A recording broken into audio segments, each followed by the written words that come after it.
엘리사가 죽을 병이 들매 이스라엘의 왕 요아스가 그에게로 내려와 자기의 얼굴에 눈물을 흘리며 이르되, 내 아버지여, 내 아버지여, 이스라엘의 병거와 마병이여. 엘리사가 그에게 이르되, 활과 화살들을 가져오소서 하는지라.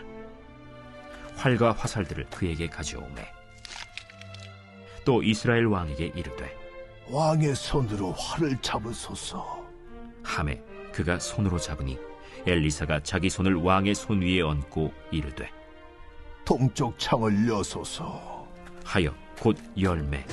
엘리사가 이르되, 쏘소서. 하는지라.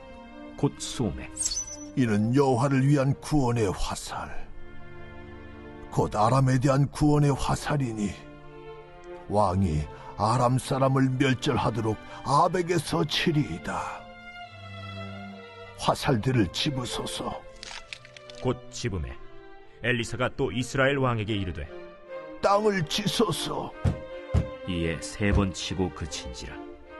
하나님의 사람이 노하여 이르되, 왕이 6번을 칠 것이니이다. 그리하였더면 왕이 아람을 진멸하기까지 쳤으리이다. 그런즉 이제는 왕이 아람을 3번만 치리이다. 엘리사가 죽으니 그를 장사하였고 해가 바뀜에 모압 도적대들이 그 땅에 온지라.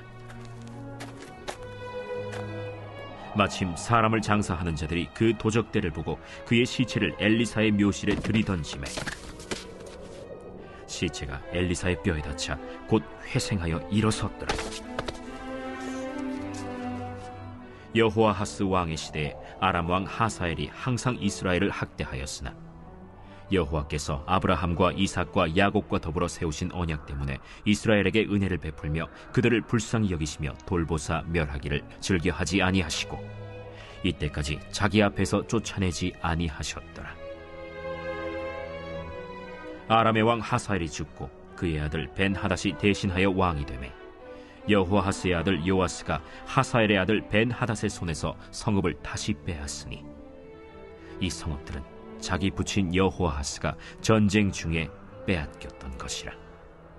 요아스가 벤하닷을 3번 쳐서 무찌르고 이스라엘 성읍들을 회복하였더라.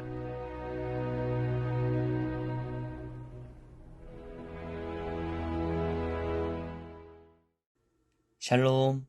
오늘도 묵상과 기도의 자리로 나오신 우리 귀한 성도님들을 마음 다해 축복합니다. 오늘 이 자리로 불러주신 하나님의 그 부르심을 기억하며 오늘 열왕기하 말씀을 통해 우리에게 은혜 허락하실 그 하나님을 기대하며 이 시간 주님 앞에 나아가는 그런 우리들의 거룩한 시간이 되기를 간절히 소망합니다. 제가 어렸을 때 어른들과 함께 축구를 보다 보면요, 어른들이 참 흥미로운 이야기를 하실 때가 있었습니다. 어떤 선수가 골을 넣으려고 하다가 결정적인 순간을 놓쳤을 때 저 선수가 땅을 치면서 아쉬워할 때가 있지 않습니까? 그러면 어른들이 반드시 이런 얘기를 하셨습니다. 곧 봐라. 쟤는 다음번에 반드시 골을 넣을 거다. 물론 그 말이 맞을 때도 있었고 틀릴 때도 있었습니다마는 이제 나이가 조금 제가 들고 보니까 왜 어른들이 그 선수, 그 땅을 치며 아쉬워하는 선수를 보며 그런 말씀을 하셨을까? 조금은 알 것 같기도 합니다. 어른들은 그 선수의 실력도 실력이지만 찬스를 놓쳤을 때 아쉬워하는 그 모습 속에서 골을 넣고 싶어하는 그 절박함이요. 선수가 갖고 있는 그 절박한 마음을 보았던 것이죠. 그래서 비슷한 기회가 왔을 때 이를 악물고 골을 넣기 위해 모든 것을 쏟아 부을 것이라 아마 생각하셨던 것입니다. 사랑하는 성도 여러분, 이 땅에서 우리도 늘 기쁘고 즐거운 일만 있지는 않고요. 때로는 마음이 무너지고 좌절하고 낙망하게 되는 일들을 경험할 때가 있지 않습니까? 그때 여러분들 우리가 그 상황을 이겨내고 싶어하는 절박함들이 있습니다. 때로는 그 절박함이 어떤 일을 열심히 하는 것으로, 잘 쉬는 것으로, 또 누군가에게는 열심히 기도하는 것으로 표현될 때가 있지요. 여러분, 그런데 그 상황들을 마주할 때 우리의 마음을 아프게 하는 바로 그 상황들을 마주할 때 생기는 이 상황을 이겨내고 싶어하는 바로 그 절박함이요. 바로 하나님을 찾게 되는 열정으로 바뀔 수 있게 된다면 그것은 얼마나 복된 일일까? 여러분, 오늘 본문은 바로 그 얘기를 하고 있습니다. 위대한 선지자였던 엘리사가 이제 죽음을 마주하고 있는데요. 그때 북이스라엘 왕 요아스가 찾아오죠. 잘 아시겠지만 여기서 나온 요아스는 8살에 즉위했던 그런 훌륭하게 나라를 이끌었던 요아스가 아니고요. 동시대 활동했었던 이 요아스 왕은 이스라엘의 왕 요아스입니다. 이 요아스 왕은요, 안타깝게도 이스라엘을 혼란스럽게 만들었던 주범이기도 했습니다.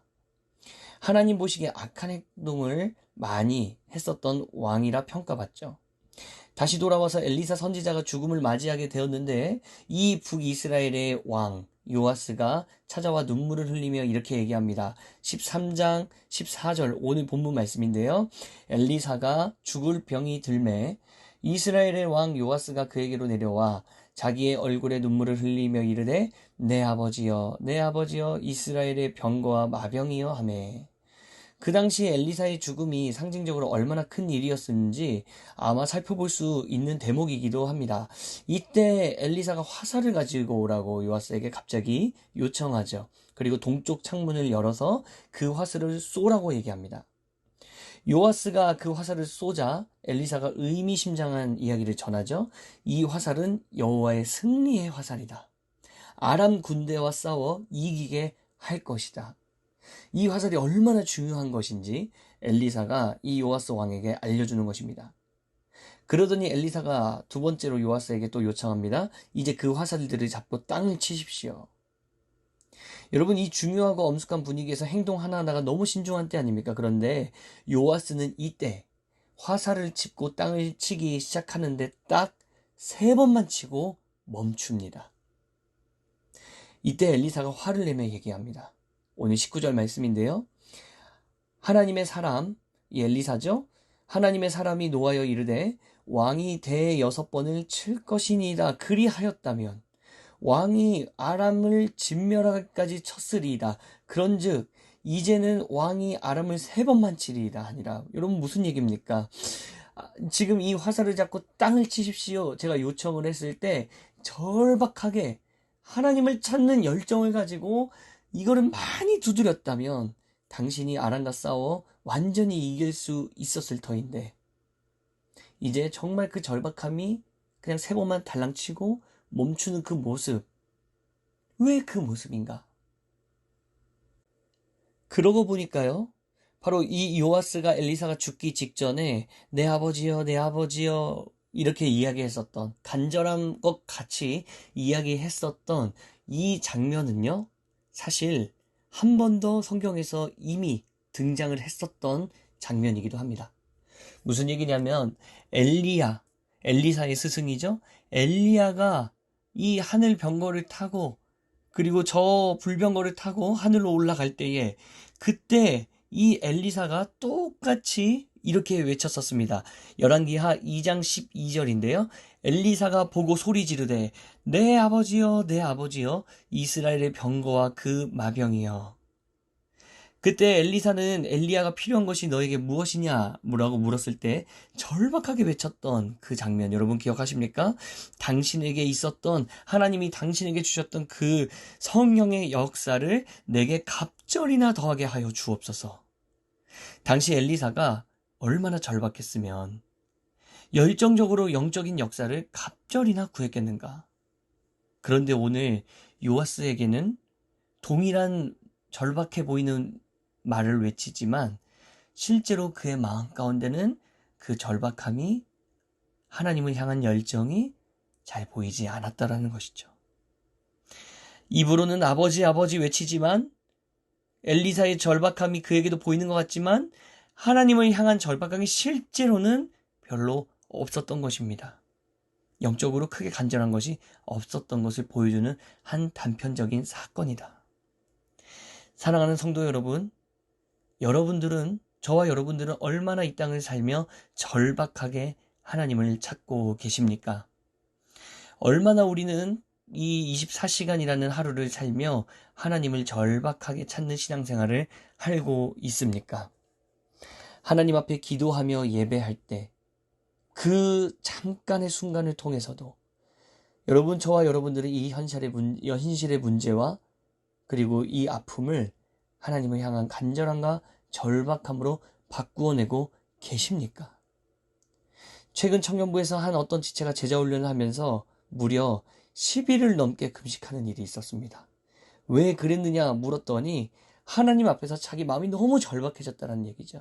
풀리지 않는 내 앞길과 내 미래, 도대체 나는 길을 알지 못하겠는데 주님 알려주시지 않으면 제가 더 이상 참지 못하겠습니다. 하나님 살아계시다면 제 삶 가운데 길을 알려주십시오. 외치면서 이렇게 기도했다고 하는데 너무나도 큰 도전이 되었습니다. 사랑하는 성도 여러분, 오늘날 분주한 삶을 살며 저와 여러분들이 잃어버리고 있는 것은 무엇입니까? 오늘 수많은 문제와 그런 상황들, 이런 현실들을 마주하며 저와 여러분들이 잃어버린 것은 혹시 무엇입니까? 오늘 우리의 삶 가운데 영적인 간절함이 회복되기를 간절히 축복합니다. 죽으면 죽으리라 외쳤었던 그 에스더의 고백과 그 절박함이요. 나의 한계를 직면할 때마다 오히려 기도의 자리로 더욱 나아가고 나의 문제 앞에서 정말 눈물과 나의 연약함을 직면할 때마다 나의 죄악을 직면할 때마다 더욱더 예배의 자리로 나아가서 주님 오늘 이 자리에서 반드시 하나님 앞에 내 이 문제가 해결돼야 됩니다. 라는 이 절박함을 가지고 예배하는 저와 여러분들이 되기를 간절히 소망합니다. 그렇게 예배할 때 주님은 우리에게 이렇게 약속해 주셨습니다. 예레미야 33장 3절 말씀이요. 너는 내게 부르짖으라. 내가 내게 응답하겠고 내가 알지 못하는 크고 비밀한 일을 은밀한 일들을 너에게 보이리라. 사랑하는 여러분, 오늘 이 말씀을 붙들고 하나님 한 분을 갈망하는 마음으로 오늘 하루를 살아가는 저와 여러분들이 되기를 간절히 축복합니다. 함께 기도하겠습니다. 살아계신 하나님, 오늘 우리의 신앙생활을 돌아봅니다. 혹시 내 신앙생활이 어느덧 이 현실에 묻히고 무뎌져서 뜨겁지도 않고 차갑지도 않은 어떤 미지근한 모습은 아닌지 하나님 주님 앞에서 우리를 두려운 마음으로 돌아봅니다. 그러나 주님께서는 성령의 불이시오니 우리의 영혼을 다시 한번 뜨겁게 인도하여 주시옵소서. 주님을 향한 열정이, 주님을 향한 갈망이, 주님을 향한 사랑의 불꽃이 우리 가운데 다시 한번 타오르게 하여 주옵소서. 마른 뼈처럼 무뎌진 나의 심령 가운데 성령의 불꽃을 다시 한번 허락하여 주옵소서. 오직 주님을 갈망하며 살아가고 오직 주님을 사모하며 살아가는 그런 우리들의 삶이 되도록 주님 은혜 허락하여 주옵소서. 거룩하신 예수 그리스도의 이름으로 기도드립니다. 아멘. 오늘 우리에게 주신 말씀을 붙들고 사랑하는 우리 다음 세대들을 위하여서 함께 우리 기도하며 주님 앞에 나아가겠습니다.